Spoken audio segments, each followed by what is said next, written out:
In 2019, there was yet another adaptation of A Christmas Carol.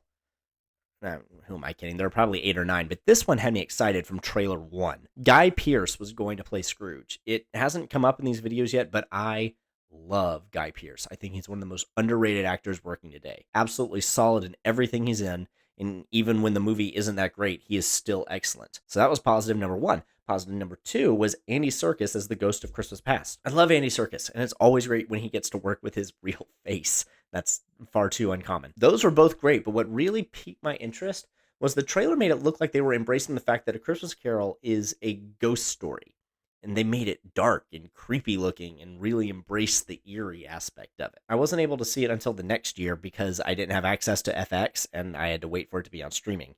And when I finally did see it, it was bad. And not just kind of bad, like really, really bad. It was everything wrong with modern storytelling in one 3-part package. Negativity. It's important to come back to what you're good at. So I'll caveat by saying that everything wrong with this movie was the writing. The acting is fantastic. The cinematography is stunning. Seriously, it is one of the best looking versions of this story ever made.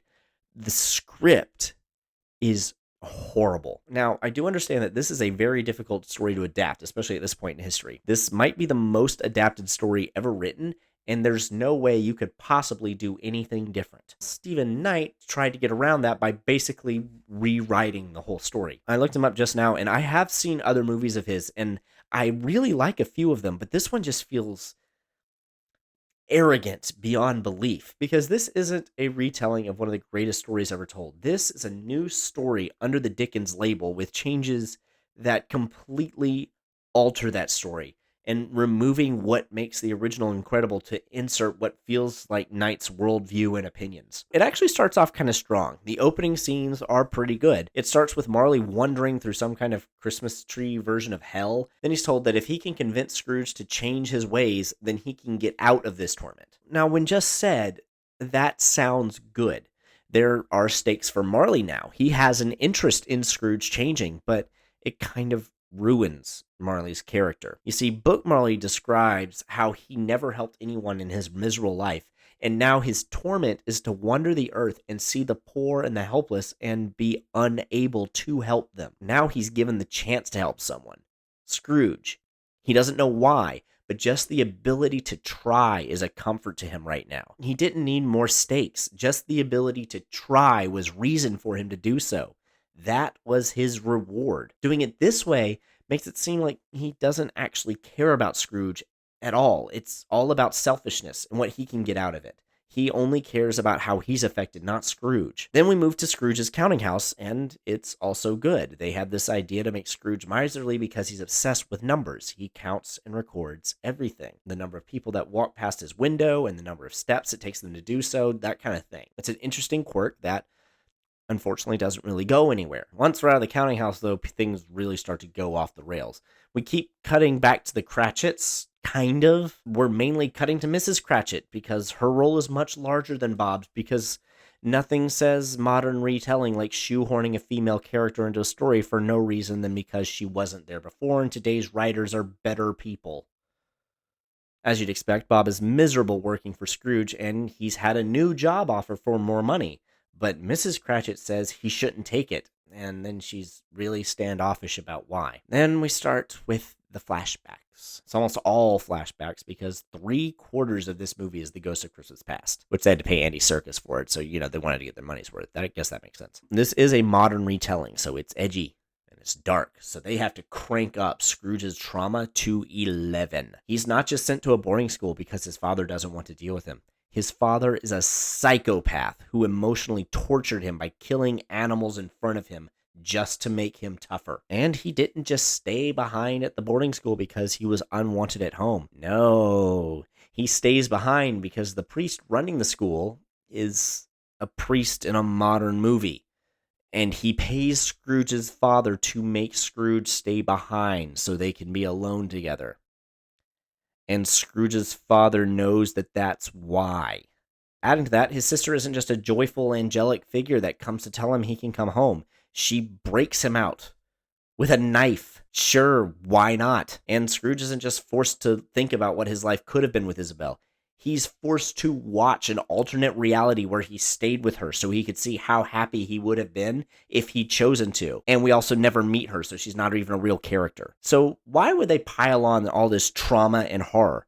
Because this is for modern audiences. And you see, rich people are evil now because they're rich. So for us to believe that Scrooge even deserves to be redeemed, we need to give him a tragic, horrible childhood so that someone somewhere might feel sorry for him.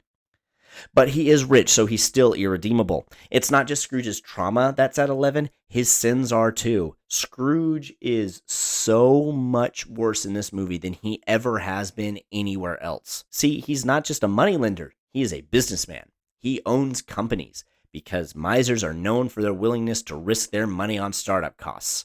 Everyone knows this, especially people that don't know anything about how money works. And in each of those businesses that he and Marley bought, they then skimped on safety precautions, which resulted in multiple horrible accidents that killed scores of people, and Scrooge never took any responsibility or faced any consequences. He didn't care at all because he's a monster.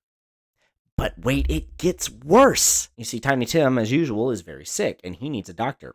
Bob doesn't make enough money for that, so Emily hatches a plan. She knows that Scrooge has plenty of money, so she goes to beg him for it, and she'll do anything for it. He takes her up on that and allows her to strip down in front of him before telling her he doesn't actually want to do anything. He just wanted to get her into a vulnerable state to demonstrate the power that his money gives over people like her. Also, if Bob leaves for a better job, he might tell him what she was willing to do, which is why she doesn't want Bob to stop working for Scrooge, even though she absolutely despises the man. Also, her keeping this secret is tearing their marriage apart. Also, she summoned the ghosts to torment him.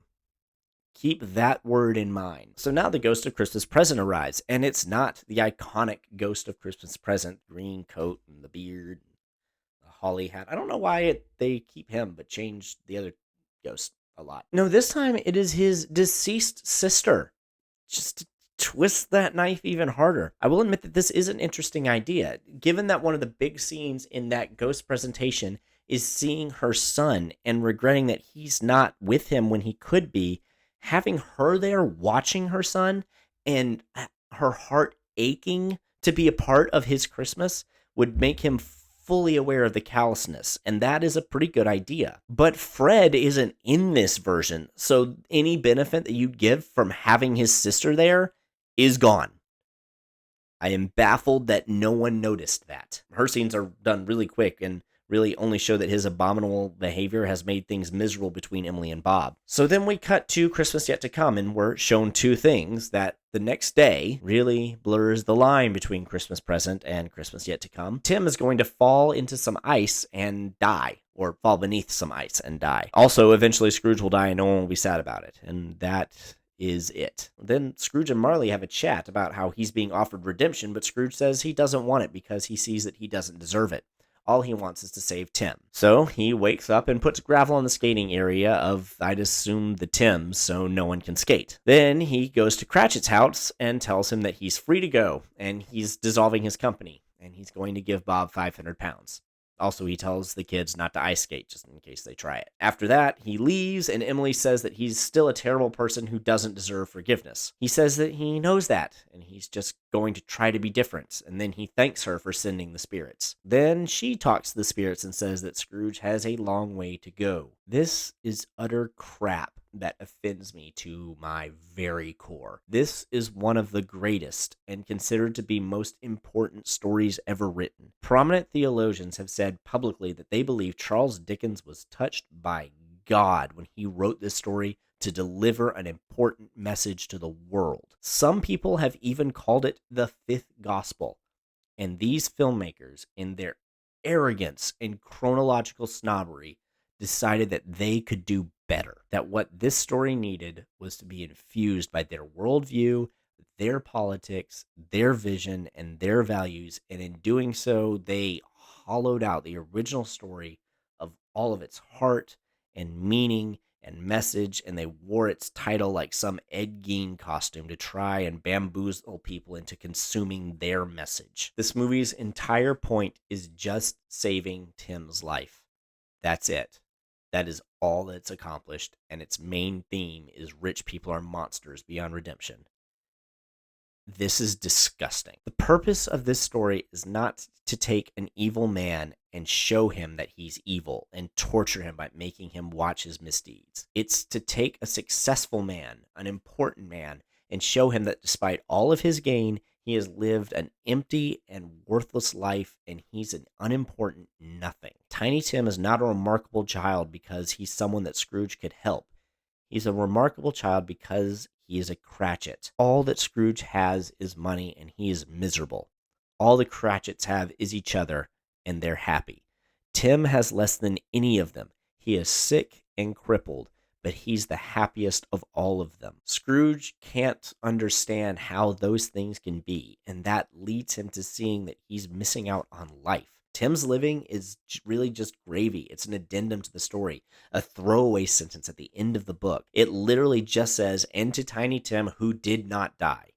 That's all. In fact, Dickens let him die in some early drafts. The Ghost of Christmas Past shows him how he was left alone as a child because he had a cold, unfeeling father, but he was brought home by his sweet, warm-hearted sister. Then he sees the greatest boss ever in Fezziwig, and what a joy he was to work under. But we flash to Scrooge's engagement being broken off to show Scrooge that he chose to be like his father instead of the people that brought him joy.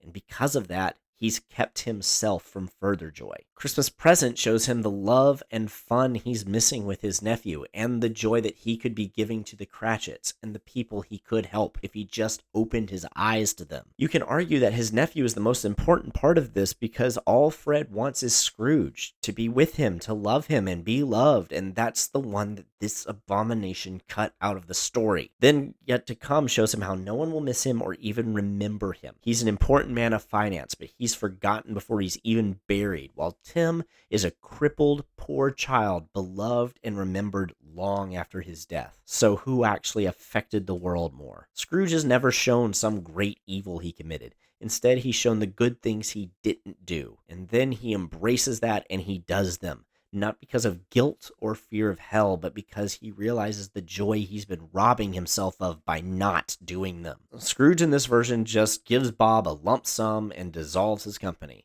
And this makes perfect sense from a Marxist, materialist, postmodern worldview. All the poor need is someone to give them money, and companies are bad. Meanwhile, we see that Scrooge has companies that he runs poorly, and it's supposed to be some great thing that he's going to sell them off rather than increase the safety precautions and pay his workers better since he now sees the error of his ways. A generous businessman can do a lot more by hiring people and paying them well and treating them well than a man with a lot of money to throw around. He has the power to render us happy or unhappy, to make our service light or burdensome, a pleasure or a toil. Say that his power lies in things so slight and insignificant and that it is impossible to add and count them up. What then? The happiness he gives is quite as great as if it costs a fortune. That's what Dickens had Scrooge say about Fezziwig. But no, this adaptation just knows that companies are bad and company owners are worse, so Scrooge has to get rid of his rather than reform it. And that means laying off every single worker that he has, so now they're all unemployed and worse off than they were. And the writers believe this so strongly that they cut Fezziwig completely because showing a good boss would undermine their whole point. And who wants a paltry thing like truth in their Christmas story? Where this really gets my goat, though, is it doesn't just fly in the face of the story it purports to be adapting. It flies in the face of Christmas itself. Christmas is about Jesus, God incarnate, coming to earth to sacrifice himself for our salvation. Whatever you've done, his blood, the creator of the universe, gave himself when he willingly trapped himself in the body of a human infant, can cover it. Scrooge in this version says he doesn't deserve redemption, and that's true. No one does, and that's the point of the holiday. If you deserved it, if anyone deserved it, God wouldn't have had to come to this sin-soaked planet in the form of a baby to give it to you. The being who created language lost the ability to speak. The omnipresent creator trapped himself in one place and then had to learn how to walk. And then he had to go through puberty. The creator of life died because we don't deserve salvation, and he did it because he loves us, and when we love others and give to others and serve others, we get to share in that love and the joy that comes with it, and that is what Christmas and A Christmas Carol are about, and this abomination of a story removed all of it. It took one of the most hopeful, redemptive stories about the ability of anyone to become better by embracing the spirit of Christmas and turned it into a bleak, cold, hopeless, empty story that tells you that you can do good, but it doesn't matter if you've done bad. Bad people can't change. They can just try and do good. But if that's the case, what is even the point in doing good? 2019 Scrooge helps Tim because he'd feel bad if Tim died, and he only saves him because he knows how he's going to die. 1843 Scrooge helped him because he could and no other reason, and he saved him out of hope, not because he knew anything specific about his death, but because he was kind to him and he tried. 2019's A Christmas Carol needs to be thrown on the ash pile of pop culture along with every other terrible thing that postmodernism has tried to pass off as wisdom. Because postmodernism is the Morgoth of intellectual movements. It can't create. It can only distort, warp, defile, twist, mutilate, and destroy. But the true things, the real things, the beautiful things that postmodernism reviles will outlive whatever cheap replacement it attempts. No matter how much it tries to bury these things, you can't get rid of them. Things like love, heroism, grace, mercy, joy, truth, courage, virtue, they will all outlast this stupid moment's attempts to supplant them. Merry Christmas and joy to the world. The Lord has come. Let earth receive her King. You'll see me next time if you subscribe. Bye.